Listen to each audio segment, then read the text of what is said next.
I felt this like light tickling feeling and on my arms and on my back, and it was just the hair that had, broken loose from my scalp and was gently drifting downwards.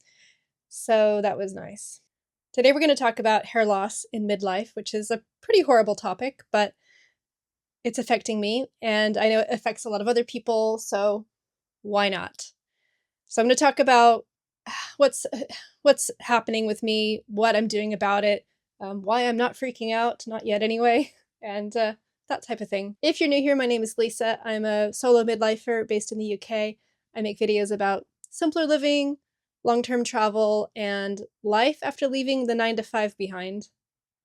So in theory, I have less stress, right? So I can't help but not play with it. So what I know is that I've always had fine, thin hair. It runs in the family. There's women older than me in the family that also have thin, fine hair. So this is not a surprise. In the past, I've had lots of shedding before, so I kind of, well, what I thought it was sort of seasonal shedding. So I know that hair has these 3 or 4 growth phases, but there's a good chunk of the time the hair is sort of resting. It's not actively growing, and then it eventually will fall out. But occasionally you get hair that starts resting earlier, and that rest is because it's not getting the nutrition it needs, maybe because that's being directed elsewhere, and the body just thinks hair is expendable, which it is. It is just hair. So that's all that's going on as far as I know. So we'll talk about that in a minute. So what I really noticed lately is obviously like lots of hair in the drain, and when you're combing your hair and you look at the comb and you do this thing where you pull it and there's just like more hair in the hand than you're used to. But because it's summertime, I've been wearing a lot of tops where my arms are showing, and I even have this racer back top, so I would be feeling hair. Sorry, just making sure it's definitely on. I was feeling hair like, well, I felt this like light tickling feeling and on my arms and on my back, and it was just the hair that had, broken loose from my scalp and was gently drifting downwards. So that was nice. It's driving me crazy. But because it's so hot, I can't contemplate wearing long sleeves. Yeah, and because my hair is so thin and fine, I have to sort of like ball it up when it's wet, because otherwise it's hard to like let go of me. So yeah, you'll see what I mean. I'll just put some of it on screen here. I guess for most people, you know what your baseline is, like how many you shed per day. Some people say it's like 100 hairs a day. I think it probably does depend on how much hair you have to begin with. But anyway, so let's just say I definitely knew something was going on. But yeah, it's definitely gotten to the point where I think there's something else is going on. So, I've actually had to start to think about like what would I do if it got much worse? What would I consider?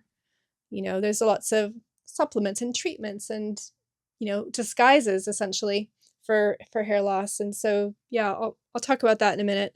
I guess maybe you're thinking my hair doesn't look too bad from here. And so I have something to say about that, which is, of course, that, anybody looking might think, wow, that's not great. My hair at least is better. Or you could be looking at it and be like, well, my hair is much worse. So I know somebody will always have a slightly different experience. So I'm just going to talk about like my experience. So this was filmed this morning, and I'm showing the thinness after my hair had been freshly washed and had air dried. So there's no product in here. And you can see the thinness at the temples and on both sides, and especially at the top. So my I hate whenever I'm standing under overhead light. Not only is it really irritating, like to the eyeballs, but it just highlights the scalp. And I have my natural hair color. I used to be, I guess, kind of growing up, my hair went from blonde to like a medium brown for most of my adult life. And then I started getting grays at about age 19. Not a huge amount, but I also went through that phase that a lot of young women go through, which is that we're convinced that our natural hair color looks horrible on us, and which is not ever the case. But I just thought this like dull brown hair was I thought I could do better. So in effect, I was dyeing my hair for so many years, and eventually I got the silver was coming through quite a lot. Sorry, and I know this is about hair thinning, not hair color, but there's a point, which is I got to the point where I had to switch to blonde because I had so much gray, and then I eventually switched to bleaching, and I just was like a kind of a bleach blonde for a while, and that was quite damaging to my hair. So I ended up growing out this blonde pixie. And there was a moment in time where my hair looked pretty good. And, I felt like I could do updos and it looked really good. And there's just no way I could do that now. I guess I have a question. If you have any hair securities, yeah, feel free to share them in the comments. The thinness is one of mine. The flatness is another. That's another topic. And the silver is kind of an insecurity as well. Although I'm very, very much okay with it. I can't imagine go back to dyeing. That's ridiculous. It's such a faff and it costs money. And yeah, I don't have time for that. If anyone wants me to make more videos about my insecurities in midlife, I'm happy to do it. Just let me know in the comments. I feel like speaking about our insecurities is just going to take away the stigma. At least that's what I hope. Okay, so like I said, my hair has been falling out quite a lot. And so I did the thing you're supposed to do, which is I got blood tests. And literally yesterday, I went to one of these one-day labs where they take the blood and they give you your results in one day. And they did. So I'm in London right now. And so I just booked in the day before. And they drew the blood about 11 a.m. And like literally by 2 p.m., I got my first batch of results. So they kind of come in as they're tested. So I had a complete, like, basically a female hair loss blood test. And so they tested a whole heap of things. I was convinced that it was going to be low ferritin because I had low ferritin in the past, but my ferritin came out like at the low end of the normal range. Same for my B12. And then vitamin D was kind of somewhere in the middle, which makes sense. It's the middle of summer. So that didn't reveal anything. And everything else was more or less normal, nothing that could really explain it. So I did what people do now. They go into like, I went into Claude, but you can ask AI. And obviously I probably could speak to a dermatologist. I'm not sure when I'm going to do that, but it could well just be this stress-based hair loss, which is when your hair goes into a resting phase. It's no longer growing because it's not getting the nutrients. So yeah, I that's my working theory right now. That plus the hormonal changes. Although I am on HRT, so as far as I know, that I'm receiving those hormone support that way. That shouldn't affect my hair loss. It's just, the big question is whether the hair loss over the years, I've had subsequent like shedding and it kind of comes back, like whether it's never going to come back all the way. Like maybe this is as good as it gets. So that's annoying. I think it's called telogen effluvium. I've probably pronounced it incorrectly. And what is interesting though is the hair loss delays the stressful events by maybe 2 to 4 months. I guess I was getting ready to go up to Yorkshire. Yeah, I don't know. I'd have to just double check. So I realized something as I was editing, which is 4 months ago is April, and I got diagnosed with GERD, which is this gastroreflux disease. And I got a really big flare after that. And it was really bad in May and June. So as a knock-on effect of that, I wasn't eating as much and I felt like my diet was really restricted. So I feel like that might have also been a contributing factor. So we had stressful events and then we had digestive disorders essentially. So there we go. Yeah, so going back to the blood test stuff, the reason I just chose the one-day clinic is I think I was getting stressed out not knowing what was causing this.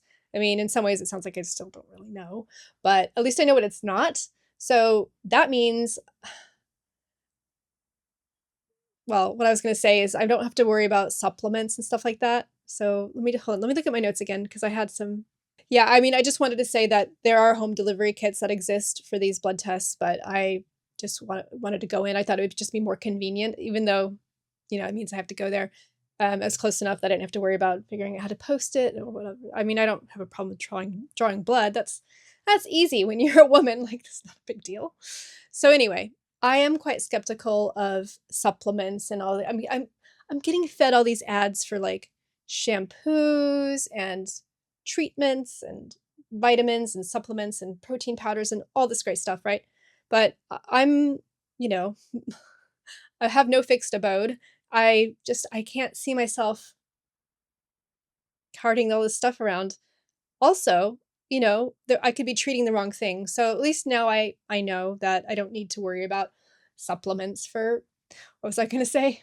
Iron. That's the one I thought I needed. So no, I don't. So that's great. But I will do this thing where I keep eating protein. I'm just going to try to get it through diet. It's just makes more sense. Like bags of protein powder. I've never done that. I don't know.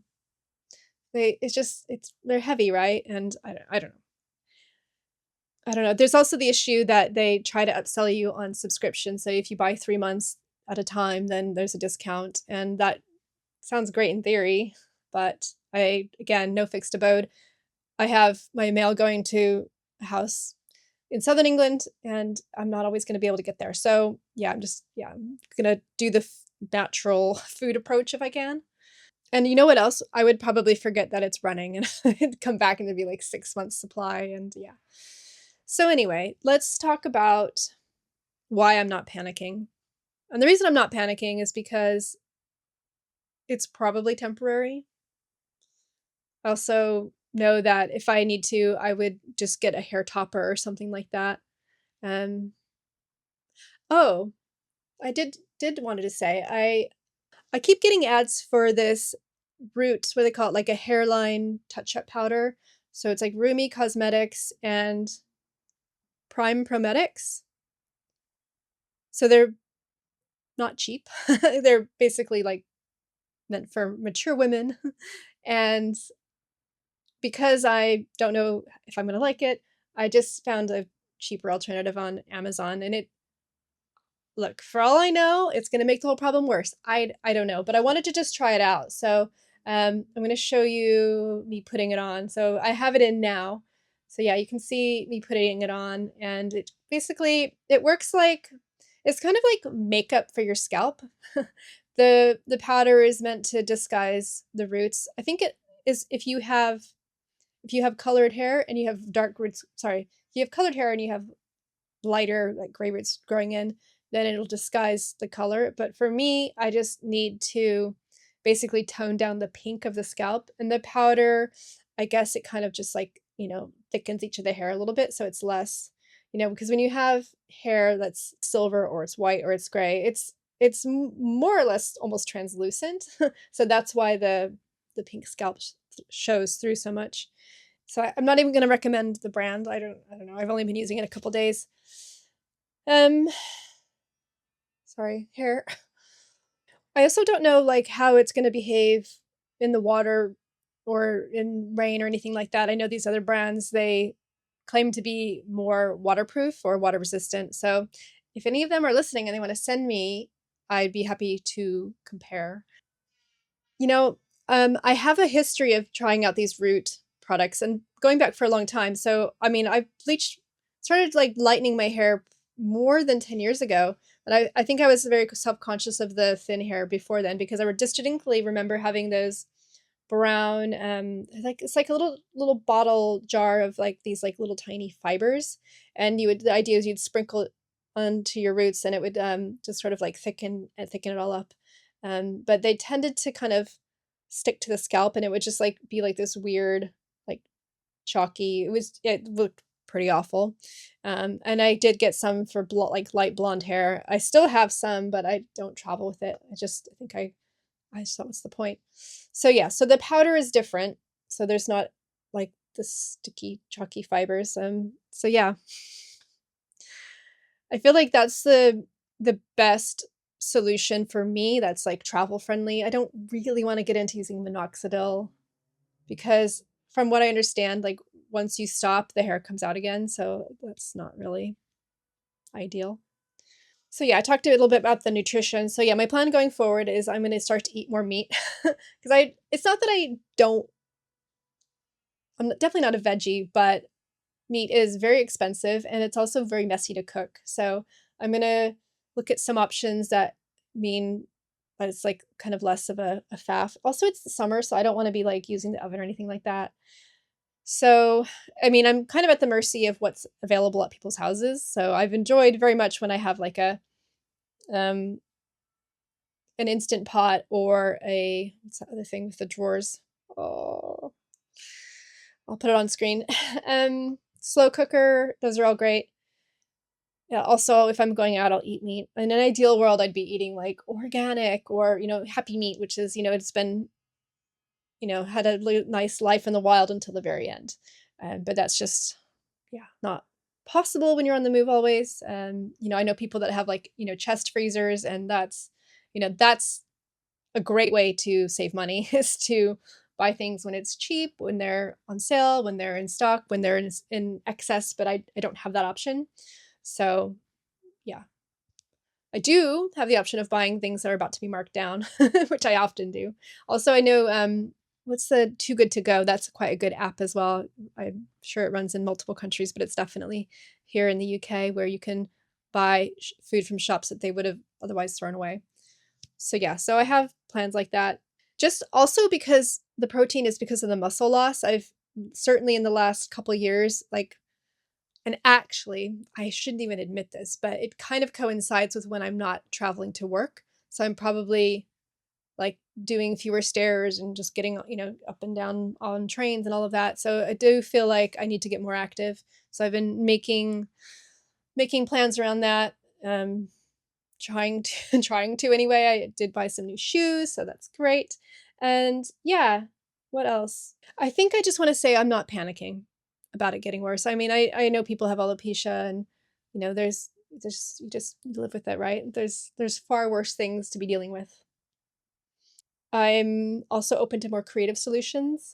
I've looked at like I haven't looked like I haven't tried one on, but I'd consider something like a hair topper.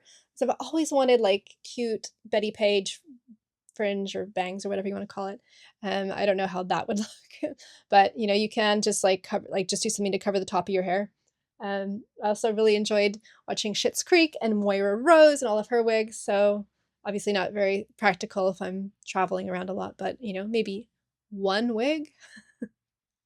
I don't know. We'll see.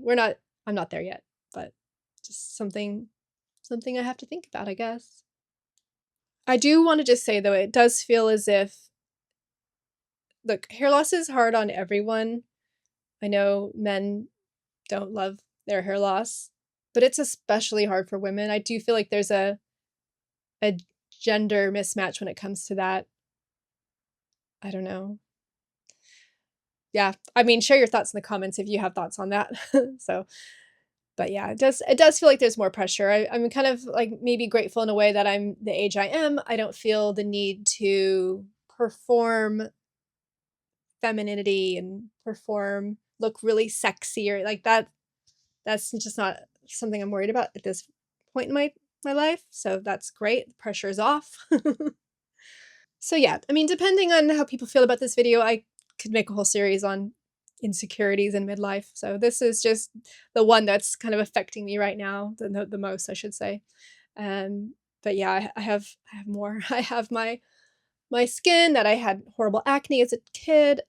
Also, I had quite oily skin. I have I have a very damaged valves in one of my legs, and so as a result, now even though I've been kind of careful with it, I have varicose veins, so that's the whole thing. I have lots of thread veins in my legs, on my face. Yeah, some of these things I've tried to treat, and some of these things, well, actually, all of those I've treated. Yeah, I've gone the intervention road on all of those. Be happy to talk about that. What worked, what didn't, yeah, what disappointed me. I guess I just want to say I'm not really looking for generic advice, but if you have specific experience with hair loss in midlife, I'd love to hear from you, especially. Just, yeah, let me know like what you're dealing with, what's worked, what you've tested, what's unclear. Because I feel like a lot of it is kind of unclear. It's one of those areas of health that doesn't get a lot of attention because I mean, it's kind of it's semi-critical. It's not critical. Anyway, all right. Thank you so much for watching. I appreciate it. If you enjoyed this, please give it a like, a follow if you haven't subscribed already. Otherwise, I will see you in the next one. Bye for now.